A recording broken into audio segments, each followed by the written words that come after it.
Mikay, tikman mo tong cookies gawa ko. Dali!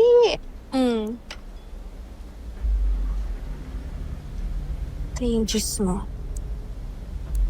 Sarap nito, Mikay. Ginawa ko,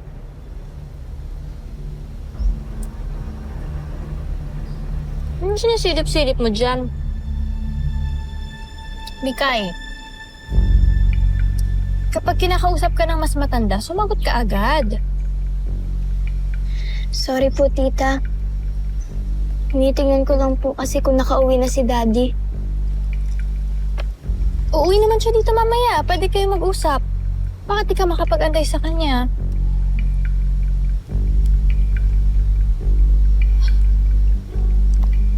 Mikay, huwag kang matakot sa akin. Tsaka hindi mo lang ako tita. Di ba mag-best friends tayo? You can tell me anything. Tita, nakita ko po kasi si Daddy na kasama po si Mami.